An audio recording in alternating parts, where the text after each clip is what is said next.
En estas fechas navideñas que ya se acercan es fundamental hablar de nutrición, hablar de dietética y hablar de esos, como no, excesos que cometemos pues todos, no nos vamos a engañar, yo me incluyo, yo creo que ustedes también han de hacerlo. En cualquier caso, para hablar de estos temas nos gusta contar con los expertos, con la gente que sabe más que nosotros de todo esto y que se dedican día a día y han dedicado su vida pues a mejorarnos la salud en este sentido y a orientarnos en cómo debemos comer y por supuesto qué dieta es la adecuada.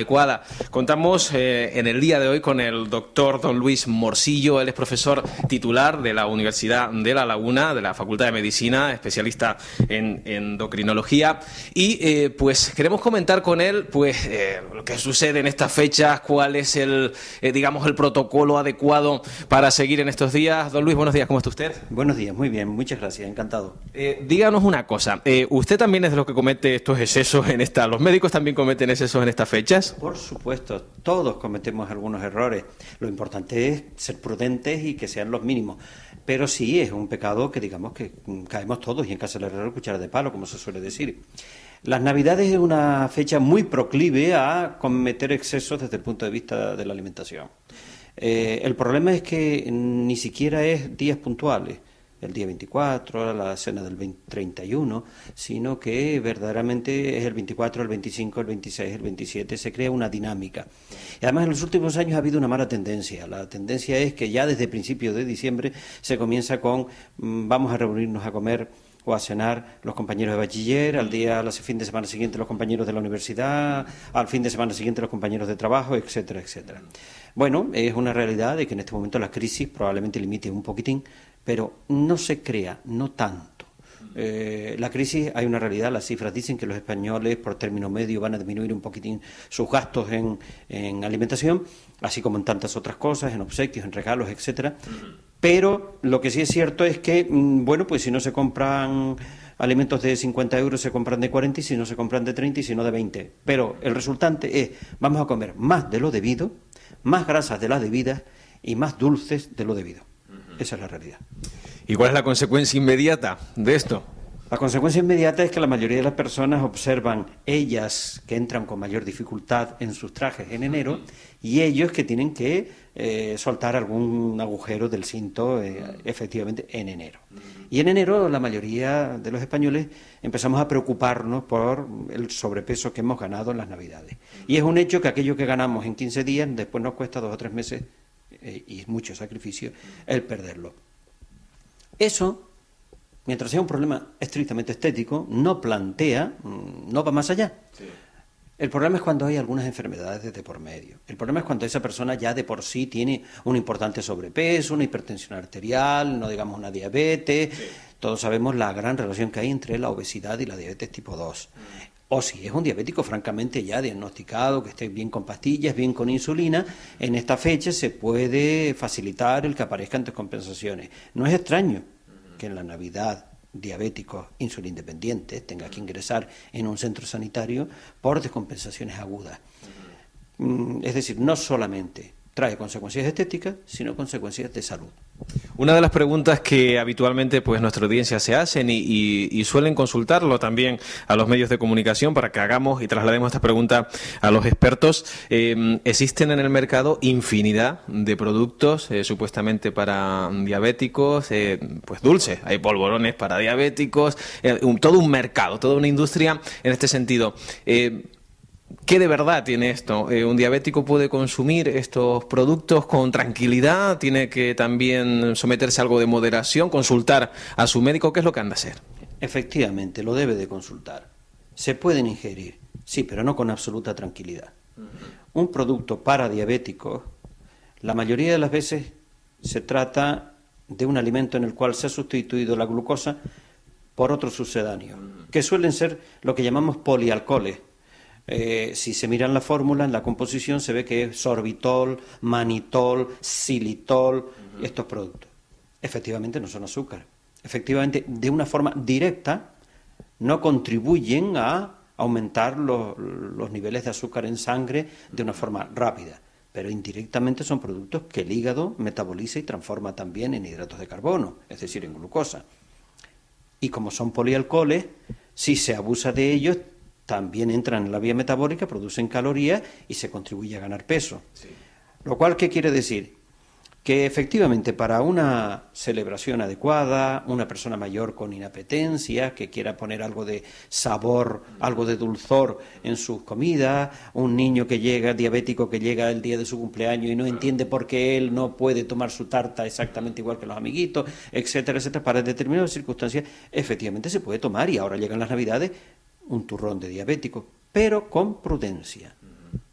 El gran error está en que la mayoría de las veces se piensa que como son alimentos entrecomilladamente para diabéticos, puedo tomarlos indiscriminadamente e incluso que son hasta beneficiosos para el diabético. No son beneficiosos y abusar de ellos tiene sus riesgos.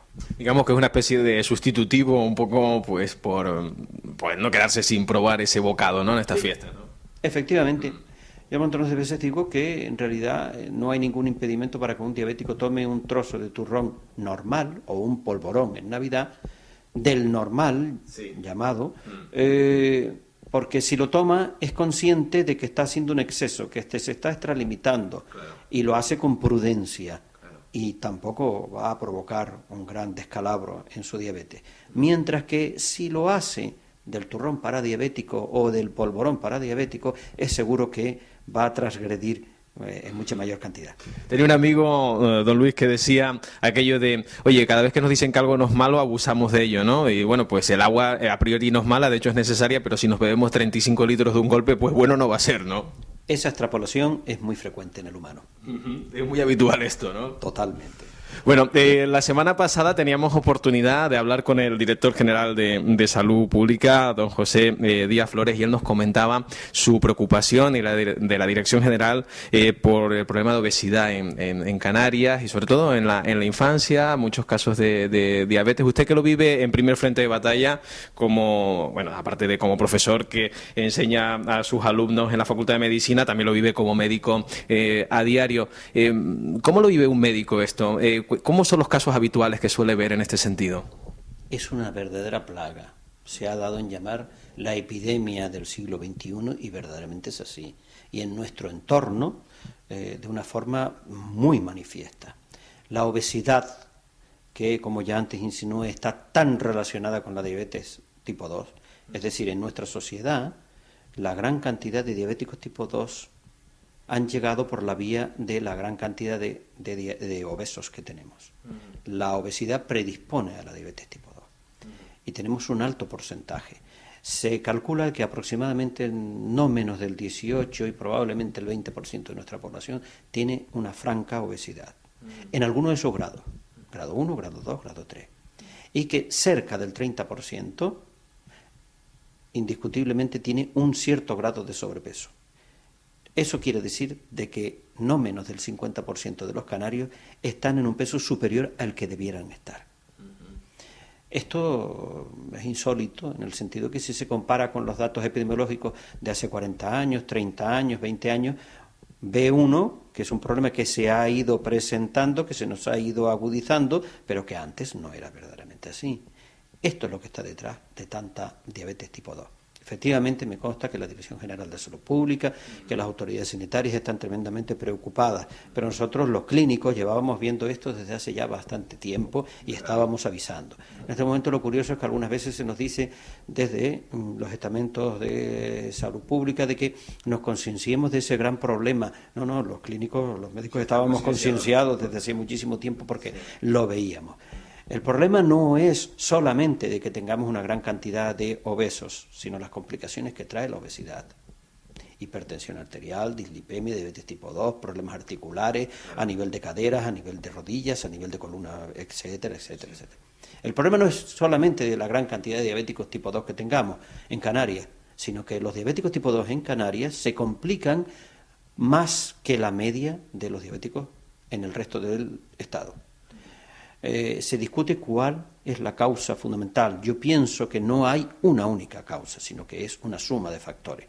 Lo cierto es que nuestros diabéticos, teniendo una tasa elevada, en el rango alto, si nos comparamos con otras regiones peninsulares, pero no desde luego el doble ni el triple, ni mucho menos, pero nuestros diabéticos sí se complican el doble, el triple y el cuádruple. Es decir, nuestros diabéticos presentan con mucha más frecuencia retinopatía diabética, hemorragia vítrea, incluso ceguera. Nuestros diabéticos llegan antes a la diálisis. El altísimo porcentaje de insuficientes renales que hay en Canarias y que tienen en su origen la diabetes mellitus. Es decir, nuestros diabéticos no están bien controlados, porque si la diabetes estuviera bien controlada, retrasaría la aparición de todas estas complicaciones. Y si no están bien controlados, porque es cuando tenemos unos recursos sanitarios que han ido aumentando año a año, década a década en los últimos años, pues verdaderamente es una suma de factores. Puede haber una cierta predisposición genética, pero también hay un cierto abandono por parte del diabético en el interés por controlar su enfermedad. Y verdaderamente la población canaria realiza poco ejercicio físico, el sedentarismo es verdaderamente enorme. Hay una suma de circunstancias que hacen que nuestros diabéticos se complican enormemente. Y los padres tienen también muchísimo que ver en esto, porque encontramos en la infancia unos niveles también altos de obesidad, el no poner una pieza de fruta. Estamos hartos de oír a los expertos decir esto, pero no se hace. Sustituir, en vez de un artículo de bollería para la merienda, el desayuno del niño, pues una pieza de fruta. Esto, los padres tienen muchísimo que decir y hacer en este sentido, ¿no? Bueno, las condiciones familiares han cambiado en las últimas décadas enormemente. La incorporación de la mujer al mercado laboral, que es algo tremendamente positivo y al cual tiene derecho y no es cuestionable aquí, sino que ha cambiado el contexto. De tal forma que hoy día la comida casera, el comer en casa comida casera, pasa a ser prácticamente un lujo. En este momento los niños podemos asegurar categóricamente que el niño canario hoy se alimenta como media peor que hace 10 años y mucho peor que hace 20 años. La calidad en la alimentación se ha deteriorado en la infancia. Si a una nutrición más desequilibrada respecto a sus necesidades se suma de que hoy el niño es mucho más sedentario, porque no nos engañemos y pensar que porque vamos a un campo de fútbol los fines de semana y vemos una gran cantidad de equipos juveniles, infantiles, que eso es representativo de la media del niño canario. La mayoría de los niños canarios no están federados y la mayoría de los niños canarios llegan del colegio a casa y se encuentran con que no tienen ni siquiera espacio físico donde realizar deporte. Y que pasan mucho tiempo delante de la televisión, mucho tiempo delante de la consola y mucho tiempo sedentarios. Esa es la consecuencia de que nuestros niños cada vez tengan más unas tasas de sobrepeso, cuando no de obesidad, alarmantes, una tasa de colesterol que se escapa de los rangos de la infancia de hace 20, de 30 años, que los pediatras estén alarmados y que estos niños de hoy, con todos estos factores predisponentes, van a ser los obesos, dislipémicos y diabéticos tipo 2 de dentro de 20, 30 años. Doctor, muchas veces vivimos en el día a día como muchos padres, el niño ya está gordo y dicen, es que el niño está fuerte, este tipo de tonterías que todos hemos oído durante muchísimo tiempo. ¿Cuál es la señal de alerta? ¿Cuándo un padre o una madre deben llevar al niño al médico? Yo creo que es que cualquier padre lo ve y se da cuenta. Pero como que se engañan normalmente. Efectivamente, pero simplemente con que lo compare con el resto de los niños en el colegio, con el resto de los, a lo mejor de los primos o del resto, se va, bueno, claro, puede haber un entorno familiar que no contribuya. Efectivamente. Bueno, desde el momento en que un niño está más de 6 kilos por encima del peso que le correspondería, debe de pedir asesoramiento a su médico de cabecera. Y si está, desde luego, 10 kilos por encima, tiene que ir al especialista, porque necesitará unos consejos dietéticos, que en un niño deben de ser muy especiales y específicos e individualizados, porque a un niño no se le puede poner una dieta restrictiva como con la facilidad que se le pone a un adulto. Un niño es un organismo en crecimiento que puede presentar con una dieta estricta problemas carenciales serios. Por lo tanto, ya incluso desde que se sospecha por parte del padre debe decir, voy a ver, y llevarlo a su médico y decirle, ¿el niño qué tal? Ahora, no se pueden dar, porque no es lo mismo un niño de 6 años que de 8, que de 10, que de 12, unas cifras, porque cada edad tiene sus cifras. Hablamos también habitualmente, porque lo vemos en los medios, porque lo vemos en la calle, mucha publicidad vinculada a esto, dietas milagrosas. En verdad, esto es una entelequia, existe una dieta milagrosa, hay muchísimas empresas, no vamos a dar nombres de santos, pero bueno, que de alguna manera aparecen en paralelo a los profesionales de la salud, como usted y bueno, sus compañeros y compañeras. Eso existe, en verdad. ¿Qué credibilidad podemos darle a nuestra audiencia en ese sentido, usted como especialista y experto en estos temas? Existen, y muchas, sí, muchas dietas milagrosas. Pero aquí no existen milagros. Las dietas milagrosas son eficaces en el sentido de que por algo están ahí, se pierde peso con ellas, pero tienen muchos riesgos. Se pueden seguir durante un tiempo recortado. Si se mantienen en el tiempo, siempre acaban siendo dietas desequilibradas y dietas con efectos secundarios. Y que la gran mayoría de ellos, incluso cuando se abandonan, tienen el efecto rebote, que se recupera todo el sobrepeso que se había perdido. Pero muchísimas veces es que muchas de las dietas que están surgiendo últimamente, en los últimos años, plantean problemas de sobrecargar el riñón más de la cuenta. Últimamente se están poniendo muy de moda las dietas hiperproteicas, pobres en grasas y pobres en hidratos de carbono. Estas dietas son unas dietas muy, muy desequilibradas, muy desviadas, que si se mantienen en el tiempo pueden plantear problemas carenciales en cuanto a que faltan determinados nutrientes que son esenciales. Pero independientemente de eso, es que sobrecargan el riñón. Si se trata de un paciente obeso, un paciente que ya tenga una cierta disfunción renal, un paciente con una diabetes mellitus tipo 2, puede tener descompensaciones importantes. Por lo tanto, las dietas milagros, existir por desgracia, existen y son eficaces en cuanto a perder en 2 semanas, 3 semanas, un mes, una cantidad de peso, de kilogramos que se querrían perder, pero tienen efectos secundarios y la gran mayoría de ellos tienen el efecto rebote, que es que cuando se abandonan se vuelve a ganar peso. Otra de las cosas que nos preocupa muchísimo, por lo menos a la prensa y en este sentido, es el hecho de que normalmente estas dietas no están implementadas por especialistas, no están implementadas por clínicos, no están implementadas por médicos y se acude a un herbolario, se acude pues a un centro de esta índole. Esto obviamente a nosotros no nos parece aconsejable, pero nos gustaría saber su opinión en torno a esto. Sí, efectivamente. Muchísimas veces estos consejos dietéticos, estos consejos nutricionales y estas dietas están planteados por personal no adecuadamente instruido.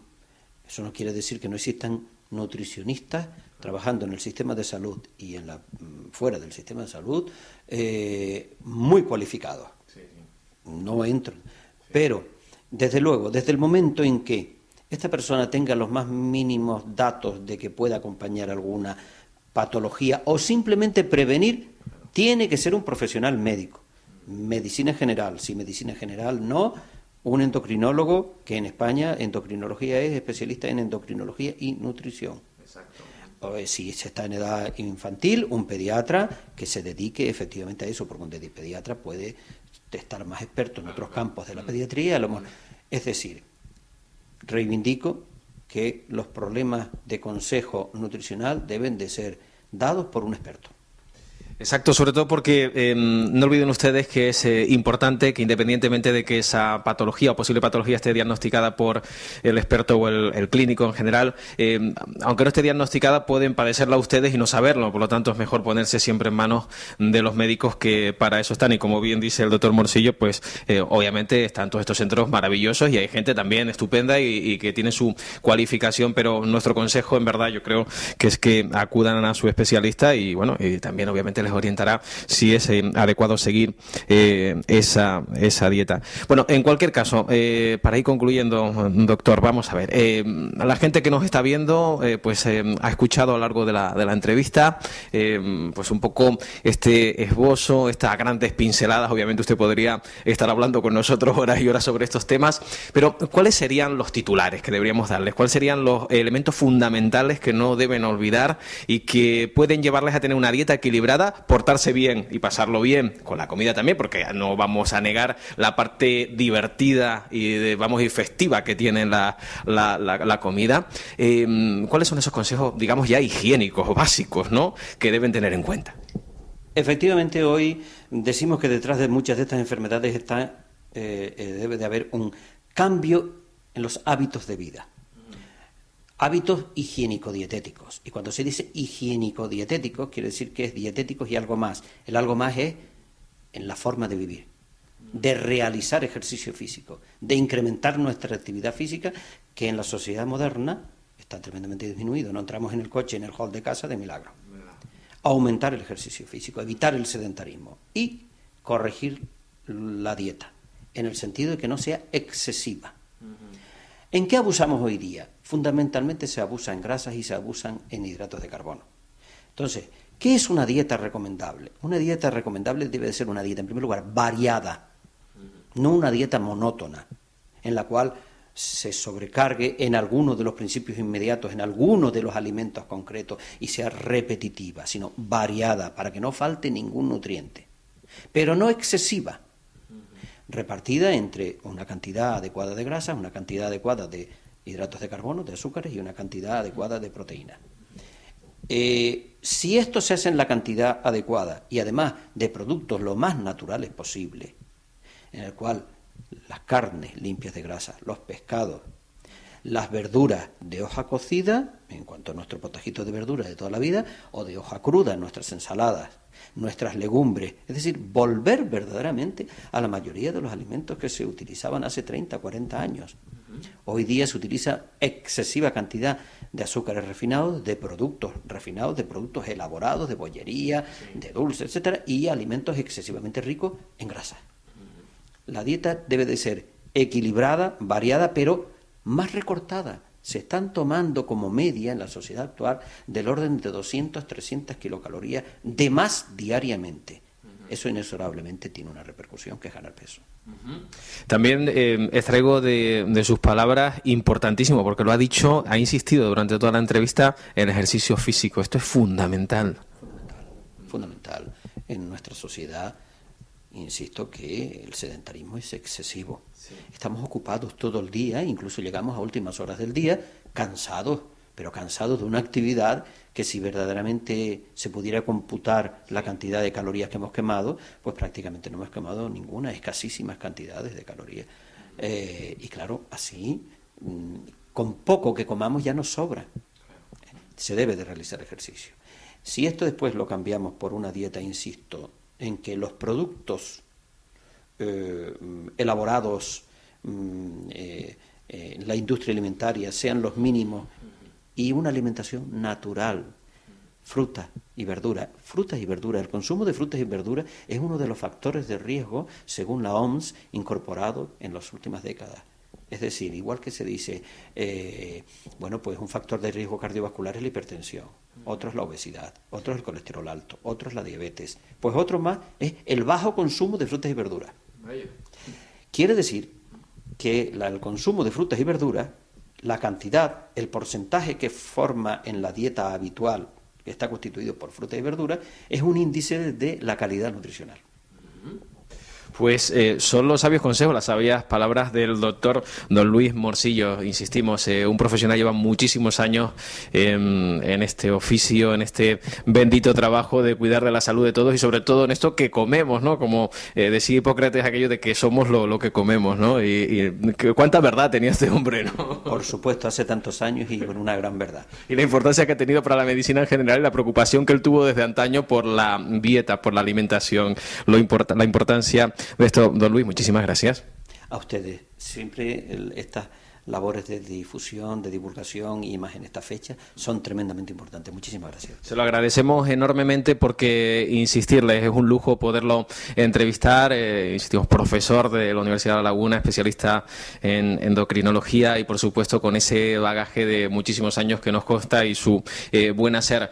Consejos importantísimos, como bien ha dicho él, muy importante el ejercicio físico, el estar siempre y consultar a los profesionales que para eso están y por supuesto pásenselo bien comiendo, pero con moderación y precaución. En breve muchísimo más de esto que llamamos tenerifeweek.com.